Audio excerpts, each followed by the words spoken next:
A Camille falou, meu nome é Ana Castro, eu sou curiosa de nascença, por isso que eu tenho esse monte de coisa aí, e eu tô morando em Londres por um tempo, eu tô no Brasil esse mês, vim ter meu cachorro, porque eu tava com saudade dele, mas iniciozinho de agosto eu tô voltando para lá, e hoje eu tô aqui para apresentar para vocês o tema, o futuro do trabalho no Brasil na quarta revolução industrial. Então, qual que é a minha intenção com essa apresentação? Eu quero deixar para vocês um roadmap, né, um caminhozinho, para vocês poderem se guiar, e eu também, né, poder me relembrar nesse contexto da quarta revolução industrial. Então, o que eu vou fazer é dar uma passada nas grandes tendências que eu tenho observado e deixar alguns materiais de apoio para vocês irem olhando com calma depois, se quiser fazer um curso, ler um livro, essas coisas. Mas tá bom. Para começar, né, o que é a quarta revolução industrial? Para a gente poder pegar melhor esse conceito, a melhor coisa que a gente pode fazer é voltar e dar uma relembradinha muito rápida nas 3 primeiras revoluções industriais. Então, a primeira revolução industrial foi ali no final do século XVIII, e as principais marcas, né, são o advento da máquina a vapor e da mecanização. Então, não sei se vocês lembram dessas imagens que a gente tem na aula de história, né, daquelas indústrias têxteis com umas máquinas imensas. A segunda revolução industrial foi ali mais para o final do século XIX e início do século XX, com a eletricidade e a produção em massa. Então, para vocês pensarem aí naquele filme dos tempos modernos, do Charlie Chaplin, ele todo atrapalhado naquela linha de montagem, para quem não viu, eu super recomendo. E a terceira revolução industrial, que é mais recente, aconteceu ali em meados do século XX, mais ou menos em 1950, e a principal marca é o desenvolvimento dos semicondutores, dos computadores e da internet. Então, a gente tem aí a grande marca, né, do Steve Jobs criando o primeiro computador pessoal da Apple. Agora, alguns pensadores e intelectuais, eles têm defendido a ideia de que a gente já está na quarta revolução industrial. E ela se refere justamente a essa era atual que a gente está vivendo, de avanços tecnológicos que estão mudando não só a maneira como a gente vive, mas também a maneira como a gente trabalha e interage uns com os outros, né? Quem pensou primeiro nesse termo foi o Klaus Schwab. Ele é fundador e presidente do Fórum Econômico Mundial, e para ele a quarta revolução industrial ela é composta por 3 megatrends. Deixa eu olhar para a cara de vocês aqui, se eu ver. Se vocês acharem que eu tô indo muito rápido, eu posso dar uma ir mais devagarzinho aqui, tá, gente? É só falar. Quando eu tô na outra tela, eu não consigo ver o feedback aqui do chat. Mas às vezes eu me empolgo. Tá bom, o tempo tá bom, Giovana tá falando. Beleza, vou voltar aqui então. No final a gente responde as perguntas, então não tem problema, Ana. Tá bom, beleza. Fique à vontade, o tempo todo é seu, não tem mais palestras hoje. Ah, tá bom. Gente, obrigada também, já são, 8h30 da noite, pessoal aí, quem trabalhou, trabalhou, quem estudou, estudou, todo mundo cansado, então, tomara que vocês não estejam tão cansativos, né? Mas, vamos voltar então. 3 megatrends da quarta revolução industrial. A primeira é a física, e aí vocês podem pensar em veículo autônomo, impressão 3D, robótica avançada, a digital, com inteligência artificial, internet das coisas, big data, computação em nuvem e cibersegurança, e a biológica, né, que a gente pode pensar em biotecnologia, nanotecnologia, energias renováveis, etc.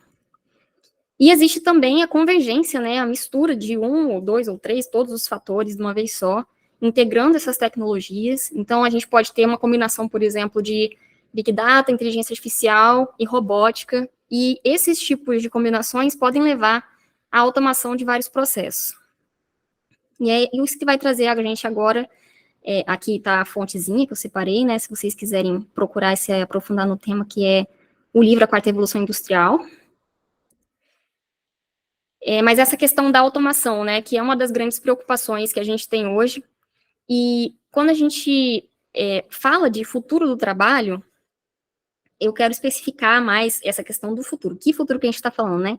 É a partir de agora até 2027. Então, assim, não é, meu Deus, daqui 50 anos. Não, é o que parece que está acontecendo e que vai continuar acontecendo nesse período de tempo, que é, assim, amanhã, praticamente, né?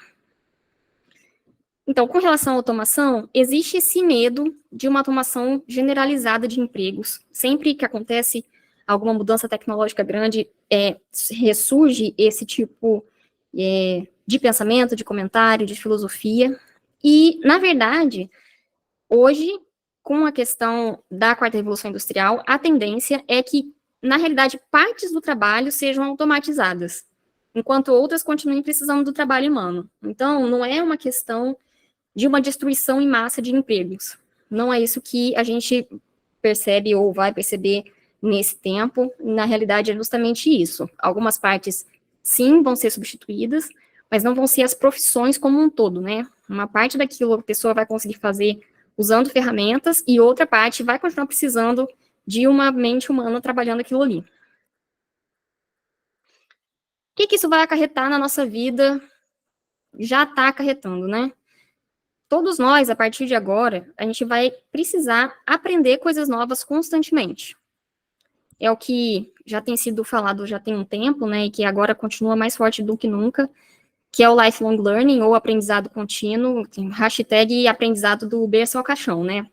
Então, você nasce já ali, criança já vai aprendendo algumas coisas, mas não existe mais esse cenário dos nossos pais, ou antes, né, que você e, às vezes, fazia uma faculdade, e aí você arrumava um emprego, e depois você se aposentava, e era isso. Hoje você tem que estar sempre fazendo esse processo de reskilling, né, de sempre estar aprendendo habilidades novas.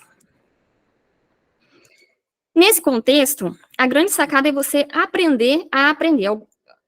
Assim, nossa, eu acho que, talvez, de tudo que eu quero que vocês lembrem dessa palestra, esse é o conceito mais importante, assim, você aprender a aprender. E, sim, é até uma ciência, né? Existem pesquisadores que trabalham sobre isso, e para a gente, como estudante, ou como, tanto no ensino médio, quanto na faculdade, quanto agora para sempre, né?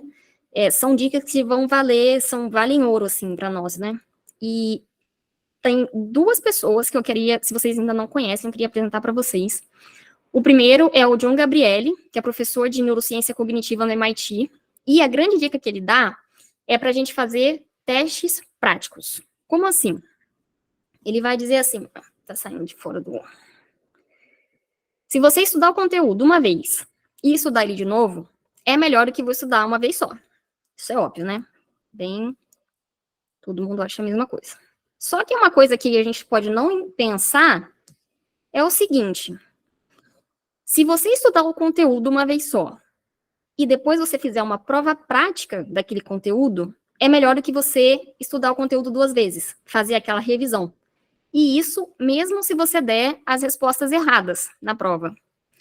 E eu, pessoalmente, eu vi isso assim, eu fiquei assim, nossa, é verdade, né? Para mim, quando eu fiz a primeira fase da UERJ, que é a Universidade do Estado do Rio de Janeiro, lá é diferente, pelo menos na minha época, eu não sei se continua assim, é diferente porque não é Enem. Você tem uma primeira fase e uma segunda fase. Na primeira fase são todas as matérias, é uma prova são perguntas de múltipla escolha, e na segunda fase são duas matérias específicas, né? Acho que no meu caso para jornalismo foi História e Língua Portuguesa. Mas, e essa primeira fase você tem duas chances. Você faz uma primeira ali em junho, julho, e depois você faz uma em outubro, coisa do gênero, já não recordo mais. E na primeira prova dessas, eu tirei C, vai de A a E, e como eu queria entrar para jornalismo, era uma faculdade concorrida, a nota de corte era muito alta.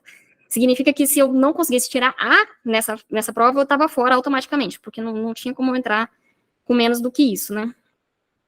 E aí eu não consegui, tirei C na primeira e fiquei, ai, nossa, caramba, como é que eu vou fazer isso? E eu reparei que todos os meus coleguinhas que tinham passado com A, eles tinham feito, assim, basicamente a mesma coisa, que tinha um livrinho que você comprava, que era só um compilado das provas antigas desse vestibular. E aí eles estavam fazendo aquilo, e aí eles foram e conseguiram entrar, né? E eu tive a sorte de uma amiga minha que tinha comprado, ela passou de primeira.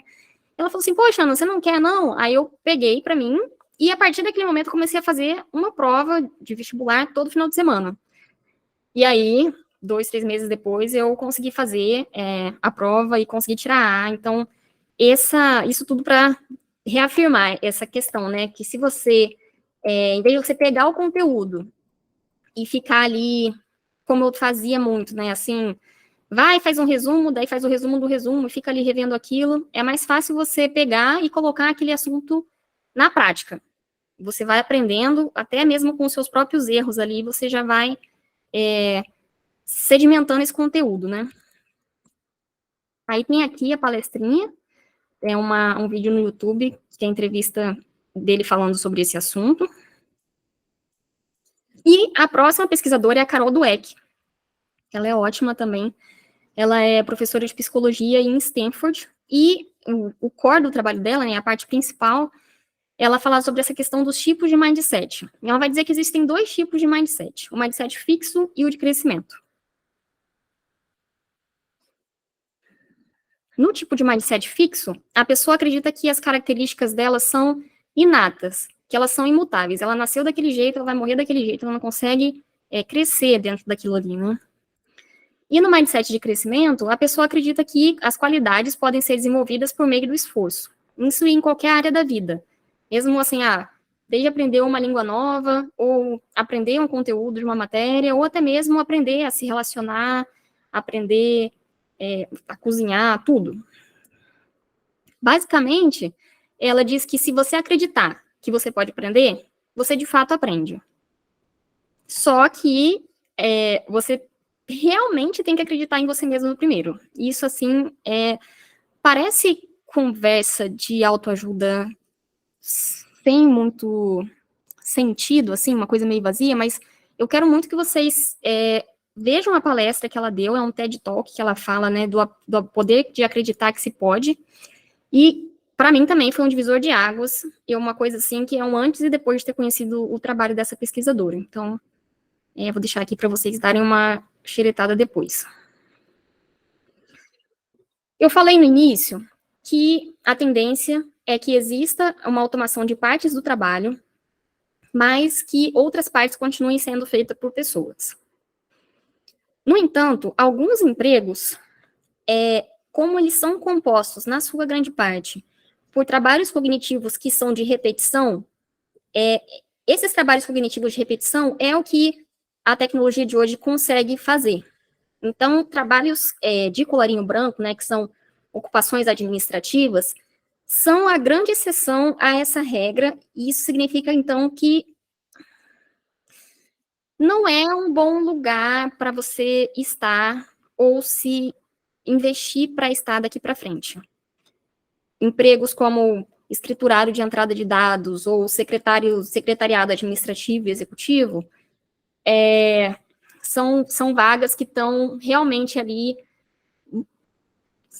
muito no início, assim, desde agora já vai começar a ser automatizado na sua grande parte, né?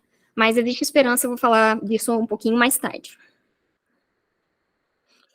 Beleza, além disso que eu falei, né, de lifelong learning, aprendizado contínuo, e dessa tendência da automação pegar só algumas partes do trabalho, existem outras 3 grandes tendências na 4ª Revolução Industrial. A primeira é a Twin Transition, que eu não sei se vocês já ouviram esse termo, mas é basicamente essa virada do capitalismo agora em direção à sustentabilidade e em direção a essa parte da digitalização. Então, a transição verde e a transição digital da economia vão impactar os modelos de negócio, o crescimento do emprego e as condições de trabalho. E um exemplo dessa tendência da Twin Transition, né, é que nesse relatório do futuro do trabalho, do Fórum Econômico Mundial, que eu vou disponibilizar para vocês aqui também, numa projeção da criação de empregos a partir de hoje até 2027, a primeira ocupação, o primeiro cargo que se espera crescer mais é especialista em inteligência artificial e aprendizagem de máquina. E logo abaixo é especialista em sustentabilidade. Então, essa tendência da Twin Transition realmente está vindo forte, essa parte, por uma parte da tecnologia, de inteligência artificial, de aprendizagem de máquina, e da Green Transition, dessa parte de sustentabilidade, realmente, assim, vão ser os principais fatores de criação de emprego nos próximos anos. Mais especificamente, na transição verde, a gente tem uma expectativa que ela possa criar 30 milhões de empregos até 2030, pensando globalmente, né? E para quem está terminando o ensino médio agora e tem interesse em pensar, né, ainda não sei o que eu vou fazer, o que será que pode continuar sendo uma boa área para investir, estudar, áreas que vão estar ali abordando a aplicação mais ampla dos padrões ambientais, sociais e de governança, que chama de ESG. Eu acho que está como, assim, 70% de previsão de crescimento nessa fase, até 2027, né? Empregos que vão trabalhar com adaptação de operações por causa de mudanças climáticas, também vão vir muito forte. E empregos nos quais você vai facilitar a transição verde de negócios. Então, assim, analista de sustentabilidade, qualquer coisa relacionada a uma dessas 3 atividades vai vir muito forte daqui para frente. Aqui no Brasil e no exterior também. Com relação à transição digital, hoje a gente tem uma escassez de 3 milhões de profissionais de cibersegurança no mundo, e globalmente, né, e mais aqui especificamente, localmente no Brasil, a profissão que mais se espera crescer é analista e cientista de dados, que eu acho que é o caso do Marcelo, que se apresentou um pouquinho mais cedo. Isso tudo também está no relatório que eu falei para vocês, é o relatório do futuro do trabalho do Fórum Econômico Mundial, para quem quiser se aprofundar. Esse é gratuito. Tá, então a primeira grande tendência é a Twin Transition, uma voltada, assim, para essa questão da sustentabilidade, para a questão de cibersegurança, inteligência artificial, aprendizagem de máquina. A segunda, skills, habilidades. E a gente tem dois tipos, assim, que são bastante importantes da gente estar de olho nisso. Uma primeira parte são as soft skills, que são essas habilidades como você trabalha com outras pessoas, como você interage com outras pessoas. E aí eu recomendo para vocês, eu queria trazer aqui, só fazer um parênteses, né, que tudo que eu estou trazendo são coisas que eu fiz e eu acho muito bom, e eu recomendo que vocês, se quiserem se aprofundar nessa questão, assim, só o início, né, só realmente, assim, o topo do iceberg, para quem quiser começar, não sabe, não sei por onde começar. Por isso que eu fiz esse negocinho. Mas esse livro dele é excelente, é considerado, né, a bíblia dos relacionamentos interpessoais. E, dando um spoiler, o maior segredo é você se interessar genuinamente pela pessoa com a qual você está interagindo. Então, você não precisa nem ler o livro, a partir de hoje você já pode começar a praticar isso, e realmente muda o curso da vida, assim. E aí, mas leiam, ou ouçam, como audiolivro. Com soft skills, esse livro vai estar cobrindo coisas importantes, como empatia, escutativa e liderança. Uma outra soft skill importante é a autoeficácia. Como assim, autoeficácia, né? Como você pode ser mais produtivo, como você pode gerenciar a você mesmo e ao seu trabalho. E aí eu queria trazer uma recomendação para vocês, um curso no Skillshare, que é de um youtuber, o Ali Abdaal. Ele era médico lá no Reino Unido, e hoje fazia YouTube, mas hoje ele vive só do YouTube, e eu acho que ele é praticamente o maior especialista em produtividade, assim, de hoje, né? E ele tem esse curso, que é o Masterclass de Produtividade, Princípios e Ferramentas para Aumentar a Sua Produtividade, que eu estou fazendo, estou no finalzinho, eu super recomendo. Dá para fazer de graça no Skillshare, você tem direito a fazer, se eu não me engano, 3 cursos de graça, mas tem que tomar cuidado, porque se você for igual a mim, aí você começa a fazer um, aí você faz outro, faz mais outro, pum, daqui a pouco tá batendo lá no seu cartão. Então, se não tiver, vê direitinho, assim, né? Faz um, e aí vê se consegue pagar um negócio anual lá, enfim. E uma coisa que eu queria trazer para vocês, por exemplo, desse curso, é que ele vai falar de um modelo mental de produtividade. Você tem o piloto, o avião e o engenheiro. Isso são, assim, representações de uma pessoa só. Você é composto por um piloto, avião e engenheiro. Ana, o que isso significa, né? O piloto é aquela pessoa que vai estar definindo o rumo. Para onde você vai? O que você tem que fazer? O avião vai executar as ordens. E o engenheiro vai garantir a eficiência e a organização. E aí ele fala assim, que você precisa passar 10% do seu tempo, mais ou menos, como piloto, definindo o rumo para onde você tem que ir. Acordei de manhã, vou planejar o meu dia, tenho que fazer X, Y e Z. Depois você entra no modo avião. Mas não modo avião, nesse modo avião aqui. Que é, beleza, já planejei, vou executar. E faz, 80%. Que você tem que fazer as coisas, não adianta você ficar naquele planejamento infinito, naquele perfeccionismo de, eu vou começar por isso e vou fazer aquilo, e você fica o dia inteiro no planejamento e não faz o que tem que ser feito. E a parte do engenheiro, você dedica ali, pode fazer uma vez na semana, pensar nos processos que você está vivendo, como é que você está estudando, o que você precisa fazer e ver como é que você pode otimizar aquilo. Por exemplo, eu mesma comecei a usar um aplicativo chamado Notion. O Notion vou falar mais tarde também, tem vídeo lá no canal do YouTube, mas mudou a minha vida completamente, assim. Agora tem muita mais eficiência, muita mais organização, a maneira como eu estudo e como eu tenho feito as minhas atividades diárias mudou completamente. Então, essa é basicamente uma noção que vocês vão aprender nesse curso, se vocês quiserem fazer, eu super indico, não estou ganhando dinheiro para isso, é só realmente, assim, acho ótimo e eu indico para todo mundo. E uma grande diferença do Ali é que ele traz essa importância do fator diversão. Porque, na realidade, se você tem dificuldade para fazer alguma coisa, Ana, poxa, eu não gosto de estudar. Porque você provavelmente não está se divertindo fazendo aquilo. Então, seria interessante, assim, parar para pensar, beleza, eu não gosto de ler livros físicos, mas eu gosto de ouvir. Então, você pode ir pensando nisso, assim, quais são as coisas que você mais gosta de fazer e tentar aplicar isso para o momento que você precisa estudar, para o momento que você precisa se dedicar a fazer alguma tarefa. Aí ele fala, se você gostar do que você está fazendo, você tende a fazer aquilo com mais facilidade e com menos gasto de energia. Então, por isso que ele é assim. Então, ele é médico, ele é escritor, ele toca, ele faz mágica, enfim. O link está meio grande, só que vocês conseguem, por esse link, clicar e ir para a aula dele no Skillshare. Já está acabando, gente. O IA em 1 minuto também, nessa questão de produtividade, né?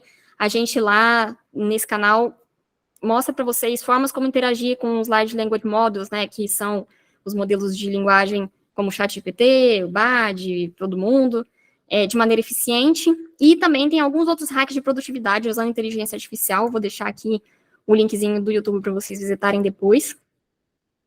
E, por fim, a gente teve as soft skills, teve aquela primeira de... Vou chegar lá em cima. De como lidar com outras pessoas, né, no trabalho e tudo mais. Teve a questão da autoeficácia, e agora a gente está vendo não mais soft skills, mas technology skills.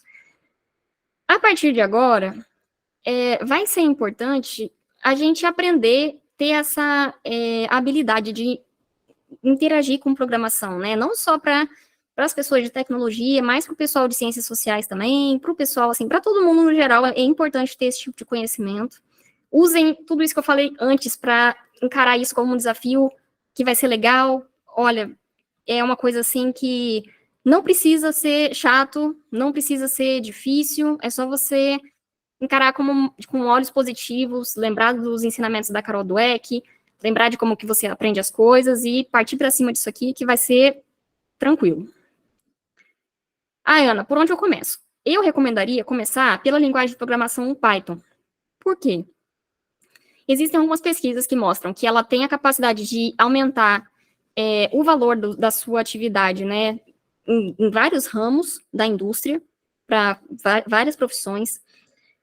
E, além disso, ela é a linguagem da ciência de dados. Então, assim, se você pretende entrar para essa parte de ciência de dados, ou até assim, não quero ser cientista de dados, mas quero usar ciência de dados para fazer pesquisa na parte de ciências sociais, por exemplo, como é o meu caso. Python é o fundamento, é assim, a bola da vez. E eu recomendo para vocês esse curso, 100 dias de código, o curso completo de Python, né, para 2023, que é com a doutora Ângela. Essa mulher mudou a minha vida. Eu amo a doutora Ângela, ela é, nossa, incrível. Ela também ela era médica, eu acho que ela era neurocientista, e ela também virou programadora. Hoje ela tem uma startup lá em Londres. Marcela, ela nossa, eu amo a Ângela, eu amo, tenho uma paixonite crônica por ela. E esse curso, Ana, nunca vi programação na minha vida, não faço ideia do que é isso, tô com medo. É do zero, não sei nada, você vai aprender alguma coisa. Já sei alguma coisa, você vai aprender mais coisa. E você vai sair de lá realmente assim, entendendo o que é Python, entendendo outras coisas também que são importantes na área. No final do curso tem uma construção de portfólio, então se você quiser já começa a fazer coisas práticas em cima desse conhecimento. E a diferença da doutora Ângela é que ela é realmente didática. Ela é um amor de pessoa, ela vai falar com você, ela vai dar dicas assim, como você não desistir, vai mandar materiais complementares, histórias, é uma coisa assim realmente muito bom. E o linkzinho tá aqui também. Já chegando no final. A gente passou, então, pelas grandes tendências, né? Uma outra grande tendência que a gente tem é um skill gap, um gap de habilidades, um gap de profissões, né? Assim, necessidade de trabalhadores nos países desenvolvidos. Países desenvolvidos é uma coisa importante da gente ter em mente, porque se você faz um trabalho do Brasil para a Europa ou para os Estados Unidos, você vai estar ganhando em dólar ou em euro. E isso é lindo. Mas vamos lá. Eu recomendo focar em aprender inglês. É uma coisa, assim, importante. Hoje, com os modelos de linguagem, com o ChatGPT, essas coisas, você consegue ir ali dando o seu jeitinho, mas se você dedicar só um pouquinho do seu tempo todo dia, você vai conseguir dominar a linguagem, né? Que é bastante importante, tem de continuar sendo importante. E então, eu vou deixar 2 recursos gratuitos aqui, que eu mesma uso. Eu usei, em inglês eu fiz escolinha, mas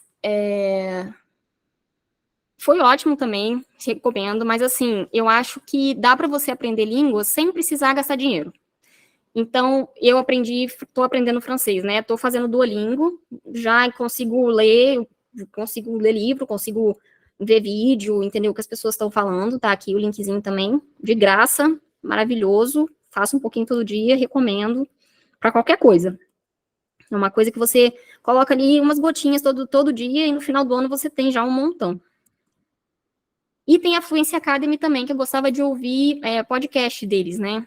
Então, tá aqui também, a Fluency TV, tem para todas as línguas, assim, tem bastante coisa também. Eu ouvia bastante podcast de inglês na época que eu tive que fazer a prova de proficiência. E isso. É bastante coisa. Eu sei que parece assim, pode ter muita coisa nova, muita informação, mas por isso que eu vou deixar essa apresentaçãozinha com vocês. Os links estão todos aqui.